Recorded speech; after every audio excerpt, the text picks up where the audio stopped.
ಇದಂತೆ ಸಾವಿಲ್ಲದ ಮನೆಗೆ ಹೋಗಿ ಸಾಸಿವೆ ತೆಗೆದುಕೊಂಡು ಬಾ. ಹಾಗೆ ನಾವು ಹೇಳಬಹುದು, ಭ್ರಷ್ಟಾಚಾರ ಇಲ್ಲದ ಇಲಾಖೆ ಮತ್ತು ಸರ್ಕಾರದಲ್ಲಿ ಹೋಗಿ ಯಾವುದಿದೆ ಎಂದು ಗುರುತಿಸಿಕೊಂಡು ಬಾ ಅಂತ ಕರೆಯಬಹುದು. ಮಿಷನ್ ಕೋಲಾಹಲ.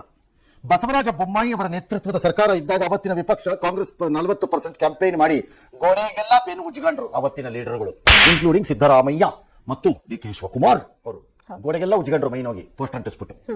ಏನ್ ಮಾಡಿದ್ದು ಮಾತಾಡಿದ್ದು ಮಾಡಿದ್ದೆ. ರಾಹುಲ್ ಗಾಂಧಿ ಬಿಟ್ಟಿದ್ದೆ ಬುರುಡೆನ. ಟ್ರೂ ಆರ್ ಫಾಲ್ಸ್ ಬಿಟ್ರು. ಈಗ ಸರ್ಕಾರದ ವಿರುದ್ಧ ಅದೇ ಗುತ್ತಿಗೆದಾರರ ಸಂಘ ಆಗಿ ಅಂತ ಹೇಳಿದ್ದಾರೆ. ಗುತ್ತಿಗೆದಾರರು 38,000 ಕೋಟಿ ಬಾಕಿ ಇದೆ. ಅದಕ್ಕೆ ಎಲ್ಲಾ ಸರ್ಕಾರದಲ್ಲೂ ಬಾಕಿ ಸ್ವಲ್ಪ ಜಾಸ್ತಿ. ನಗರಾಭಿವೃದ್ಧಿ ಹಾಗೂ ವಸತಿ ಇಲಾಖೆಯಲ್ಲಿ ಮಧ್ಯವರ್ತಿಗಳ ಹಾವಳಿ ಹೆಚ್ಚಾಗಿದೆ ಅಂತ ಅವ್ರದ್ದು ಆರೋಪ.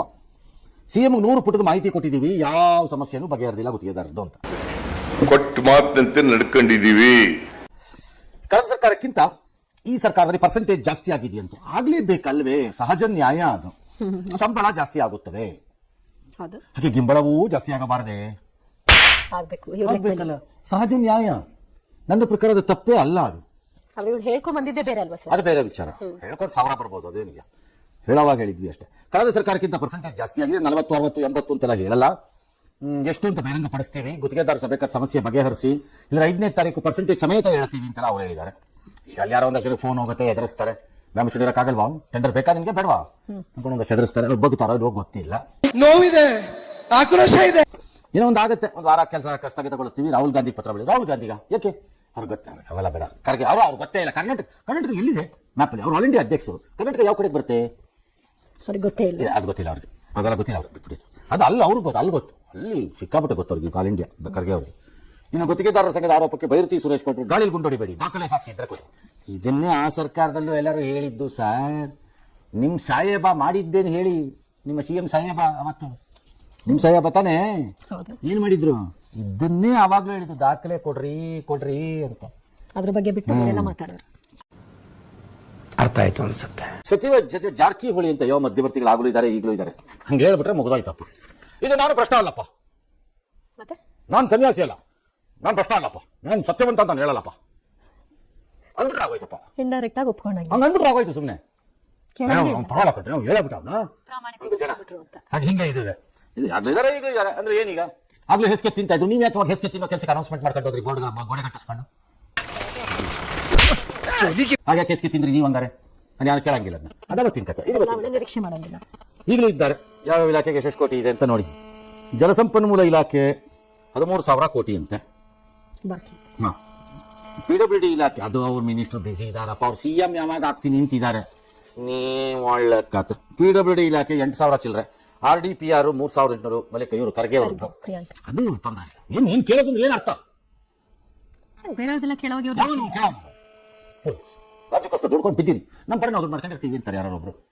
ಈ ನನ್ನ ಮಕ್ಕಳು ಹಣ ಅನ್ನ ತಿಂತಾರ, ಏಲ್ ತಿಂತಾರಣ್ಣ ಈ ನನ್ನ ಮಕ್ಕಳು. ಅಂದ್ರೆ ಕೇಳಬಾರ್ದಪ್ಪ, ದುಡ್ಡನ್ನೆಲ್ಲ ಕೆಲಸ ಮಾಡ್ತಾ ಇರ್ಬೇಕಪ್ಪ. ಜಾಗ ಮಾಡ್ಬೇಕ್ರಿ. ನಿಮ್ಮ ಮನೆಯಲ್ಲಿ ಏನೇನಿದೆ ಉಳ್ಕೊಂಡಿದೆ ಬಾಕಿ? ನಿಮ್ಮ ಹೆಂಡತಿ ಮಂಗಲ್ಯ ಇನ್ನು ಇದೆಯಾ ಇಲ್ವಾ? ಅದನ್ನು ಮಾಡಿಲ್ವಾ? ಮಾಡ್ಬಿಟ್ಟು ತರ್ಬೇಕಪ್ಪ, ಬೀದಿಗೆ ಬಂದ್ಬಿಡಿ, ತರಬೇಕಪ್ಪ. ವಸತಿ ಕಾಂಟ್ರಾಕ್ಟರ್ಗಳು ಅಷ್ಟೇ, ಕೊಟ್ಟು ಪ್ರಾಕ್ಟೀಸ್ ಮಾಡಿಸಿ. ಇವನು 5% ಕೊಟ್ಟರೆ ಅವ್ನು 6 ಕೊಟ್ಟರೆ ಇವ್ನು 7 ಕೊಟ್ಟರೆ ಅವ್ನು 8 ಕೊಟ್ಕೊಂಡು ಬಂದು ಅಲ್ಲಿ ಅಂತ ತಂದಿರೋದಿಲ್ಲ. ಅರ್ಥ ಮಾಡ್ಕೊಳ್ಳಿ ಮಾತುಗಳನ್ನ. ಕೆಲವು ಕಡೆ ಏಜೆಂಟ್ಗಳು ಕಚೇರಿ ಮಾಡಿಕೊಂಡಿದ್ದಾರೆ. ಈಗ ನಾನು ಕೇಳಪಟ್ಟೆಪ್ಪ, ಇಲ್ಲ ನಿಜಾನೋ ಸುಳ್ಳು ಗೊತ್ತಿಲ್ಲ. ಅದೇನು ಕೆಲವು ಕಡೆ ಹಂಗೆ ಮಾಡ್ಕೊಂಡ್ಬಿಟ್ಟಿದಾರಂತೆ. ಹೋಲ್ಸೇಲ್ ಅದೇನೋ ದುಡ್ಡನ್ನು ಮಂತ್ರಿ ಕೊಟ್ಬಿಡ್ತಾರಂತೆ ಅಥವಾ ಯಾರಿಗೋ ಕೊಟ್ಬಿಡ್ತಾರಂತೆ. ನನಗೆ ಯಾವ್ದೋ ಇದು ಬಂದಿಲ್ಲ. ಅವ್ರೇನೋ ವಸೂಲಿ ಮಾಡ್ಕೋತಾರಂತೆ ಅದನ್ನ. ಅದಕ್ಕೆ ಅವ್ರು ಆಫೀಸ್ ಮಾಡ್ಕೋತಾರಂತೆ. ಆಫೀಸಿಂದನೇ ಎಲ್ಲ ನಡೆಯತ್ತಂತೆ. ಕೇಳ್ಪಟ್ಟೆ ನಾನು ಇದನ್ನ. ಅಯ್ಯೋ ನಿನ್ ಮನ್ಕ ಯೋಗ ಏನೇನೋ ತಿಳ್ಕೊಂಡ್ಬಿಟ್ಟಿದೆಯಲ್ಲೋ. ಹೇಳಿದ ಹಾಗೆ ಕೇಳಿದ್ರೆ ಟೆಂಡರ್ ಕ್ಯಾನ್ಸಲ್ ಬೆದರಿಕೆ. ನಗರಾಭಿವೃದ್ಧಿ ಸಚಿವರು ದೂರು ಕೊಟ್ಟಿದ್ದೀವಿ, ಏನೂ ಆಗ್ತಿಲ್ಲ ಅಂತ. ವಸತಿ ಇಲಾಖೆಯಲ್ಲಿ ಒಂದು ವರ್ಗ ಗುತ್ತಿಗೆ ಕೊಡಿಸೋ ಕೆಲಸ ಮಾಡ್ತಿದೆ. ಒಂದು ವರ್ಗ ಏನದೊಂದು ವರ್ಗ ಅಂತಿದ್ರೆ ಇನ್ನು ಮುಸ್ಲಿಮರು ಅಂತ ಅಂತಿದೆ ಅಷ್ಟೇ. ಗೊತ್ತ ಅಲ್ಲಿ ಏನಿರುತ್ತೆ ದೊಡ್ಡ ಸೀಕ್ರೆಟ್ ಏನದು? ಅಷ್ಟೇ. ಇನ್ನು ಕಳೆದ ಅದೇ ತರ ಈಗ ಲಿಂಗಾಯ್ತದ ಲಿಂಗಾಯ್ತರು ಅಂತಾರೆ, ಗೌಡ್ರು ಅಂತಾರೆ. ಕಳೆದ ಸರ್ಕಾರಕ್ಕಿಂತ ಈ ಸರ್ಕಾರದಲ್ಲಿ ಪರ್ಸೆಂಟೇಜ್ ಜಾಸ್ತಿ. ವೆರಿ ಗುಡ್, ಅರ್ಥ ಆಯ್ತು ನನಗೆ, ಈಗ ಅರ್ಥ ಆಯ್ತು. ಇಂಪ್ರೂವ್ ಆಗಿದ್ದಾರೆ. PWD GBA ನಲ್ಲಿ ಜ್ಯೇಷ್ಠತೆ ಪಾಲನೆ ಅಂದ್ರೆ ಸೀನಿಯಾರಿಟಿ ಪ್ರಕಾರ ದುಡ್ಡು ಕೊಡ್ತಾರಂತೆ. ಒಂದು 2-3 ಕಾಂಟ್ರಾಕ್ಟರ್ಗಳು ನಾನು ಹೇಳಿದ್ದು ಎಲ್ಲಾ ಇಲಾಖೆಗಳಲ್ಲಿ PWD ನಲ್ಲಿ ಆಕ್ಚುಲಿ ಕಡಿಮೆ ಆಗಿದೆ ಅಂತೆ ಪರ್ಸೆಂಟೇಜ್. ಅದ್ರಲ್ಲೇ ಕಮ್ಮಿ ಇದೆ. ಉಳಿದವರೆಲ್ಲ ಜೋರು ಜಾಸ್ತಿ ಮಾಡಿದಾರಂತೆ. ಅವ್ರಲ್ಲಿ ಜಾಸ್ತಿನೇ ಆಗಿರಂತೆ, ಕಡಿಮೆ ಮಾಡ್ಸಕ್ ಟ್ರೈ ಮಾಡಿದಾರಂತ ಅವರು. ಅವ್ರು 2-3 ಜನ ಹೇಳಿದ್ರು ನನಗೆ, ಸರ್ ಅದೊಂದು ಡಿಪಾರ್ಟ್ಮೆಂಟ್ ಅಲ್ಲಿ ಸ್ವಲ್ಪ ಕ್ರಮ ತಗೊಂಡಿದ್ದಾರೆ ಸರ್, ಅದು ಇಳ್ದಂಗೆ ಬರುತ್ತೆ ಒಂದು ಸ್ವಲ್ಪ, ಬೇರೆದೆಲ್ಲ ಎದ್ದಿದೆ ಸರ್ ಕ್ಲೀನಾಗಿ.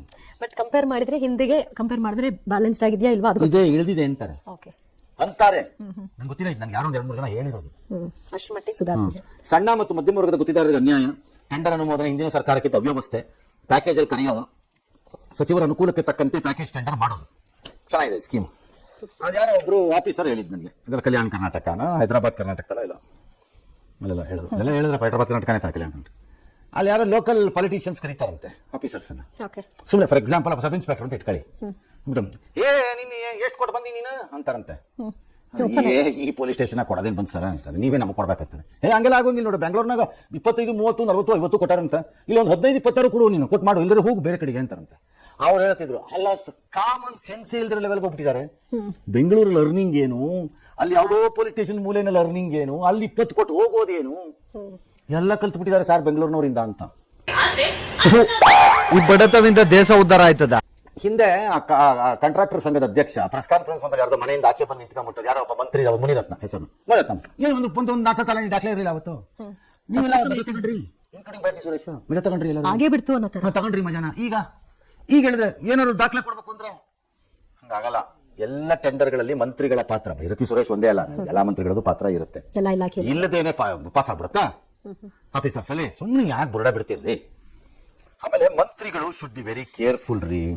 ನಿಮ್ ಸುತ್ತಲೂ ಇರುವಂತ ಗಿರಾಕಿಗಳು ಯಾರು ಅನ್ನೋದ್ರ ಬಗ್ಗೆ ಕೇರ್ಫುಲ್ ಆಗಿ ಇರ್ಬೇಕ್ರಪ್ಪ. ನಿಮ್ ದುರಾಸೆಗೆ ಅವ್ರ ದುರಾಸೆ ಸೇರ್ಕೊಂಡು ಬರಬಾರ್ದು ವರದಿಗಳು ಬರ್ತಾ ಇರ್ತವೆ.